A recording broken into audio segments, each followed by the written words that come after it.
कि एक बहू अपनी सासू को मिट्टी के बर्तनों में भोजन देती थी। मिट्टी के पात्र में खिलाती, सोचती कौन धोएगा कौन मांजेगा, ये बुढ़िया का झूठा, तो खिला करके उसको फेंक देती थी।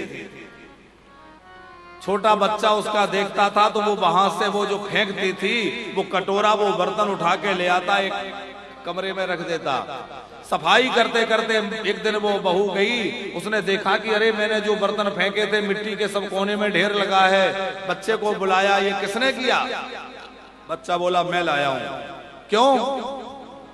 बोले इसलिए कि अभी तो कुमार है तो मिट्टी के बर्तन मिल जाते हैं, जब तुम बुढ़ी हो जाओगी मेरी बहू आ जाएगी, उस समय हो सकता है कुमार ना रहे तो मैं तुम्हें किसमें खिलाऊंगा, मेरी बहू आएगी वो तुम्हें कहां भोजन देगी, इसलिए ये इकट्ठा कर रहा हूं। उसने कहा राम राम तो इसमें खिलाएगा? बोले तुम भी तो दादी को ऐसे ही खिला रही हो, हम अपनी तैयारी कर रहे हैं।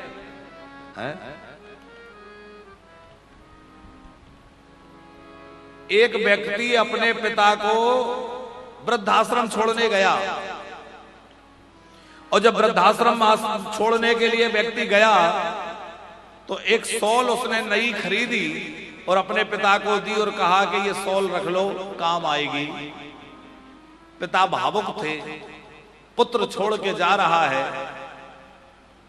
जाते जाते पिता ने कहा बेटा रोको। बेटा खड़ा हो गया, क्या कहते पिताजी?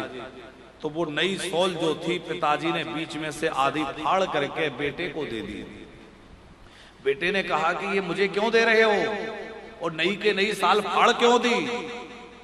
पिताजी ने आंख में आंसू भरकर कहा बेटा इसलिए कि आज तो जमाना बहुत ठीक ठाक है, जो तूने कम से कम मुझे एक शॉल तो दे दी, आगे आने वाला समय बड़ा खराब होगा, हो सकता है तेरा बेटा तुझे एक शॉल भी ना दे, कम से कम ये आधी शॉल तेरे काम आ जाएगी।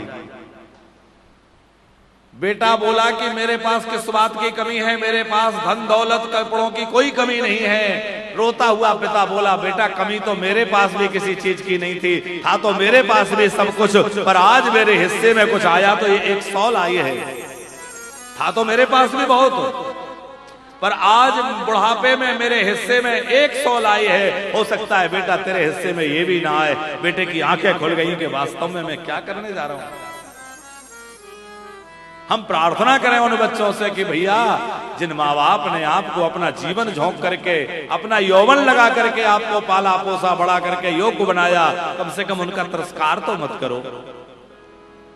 कम से कम ये तो मत कहो हमें मतलब नहीं, कहीं जाओ। कोई कह रहा था कि बेटियों को यदि माँ बाप की जिम्मेवारी दे दी जाए तो कोई भी माँ बाप दुखी नहीं रहेंगे। द्विवेदी जी ऐसी कहीं हमने बात सुनी थी कि यदि माँ बाप को रखने की जिम्मेवारी बेटाओं की बजाय बेटियों को सौंप दी जाए तो कोई माँ बाप दुखी नहीं रहेंगे।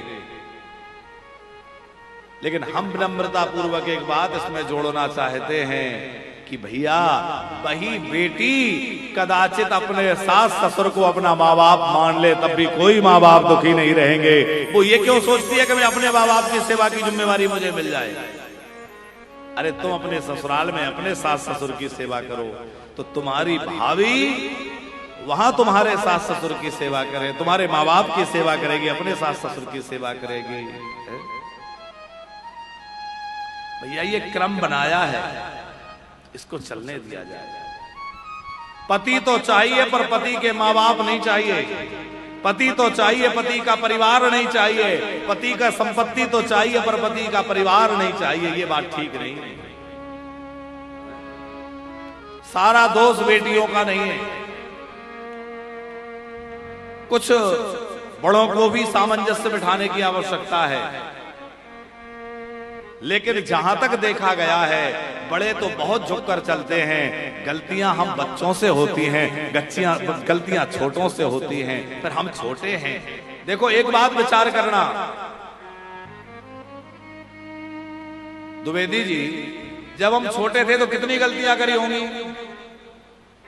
कितनी बार माँ बाप को परेशान किया होगा, कितनी बार उनके कपड़े बिगाड़े होंगे, कितनी बार उनका बिस्तर गीला किया होगा, कितनी बार जिद करी होगी ये लेना है, माता पिता के पास व्यवस्था नहीं है, गुंजाइश नहीं है, फिर भी उन्होंने दिलाया कि नहीं।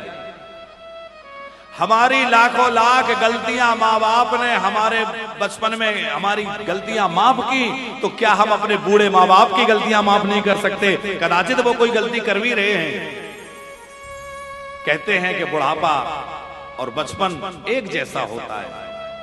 अरे बचपन में हमने 1000 गलतियां की, माँ बाप ने हंसते हंसते क्षमा कर दिया और हमें हृदय से लगाए रखा। और माँ बाप से कोई गलती हो जाए, माँ बाप से कोई ऐसी बात हो जाए तो हमें वो शत्रु लगने लग जाते। नहीं, उनका आदर करिए। हम कहते हैं आप मंदिर ना जा पाए कोई बात नहीं, पर घर में बैठे सीताराम जी आपके माता पिता हैं, उन्हीं की सेवा कर लो भैया, आपकी सेवा पूजा स्वीकार हो जाएगी। आप तीर्थ यात्रा मत कर पाओ कोई बात नहीं है, भागवत मत करवाओ, यज्ञ मत करो, बड़े बड़े अनुष्ठान मत करो, अपने माँ बाप को प्रसन्न कर लो। इससे बड़ा कोई धर्म नहीं है, इससे बड़ी कोई सेवा नहीं है, इससे बड़ी कोई पूजा नहीं है।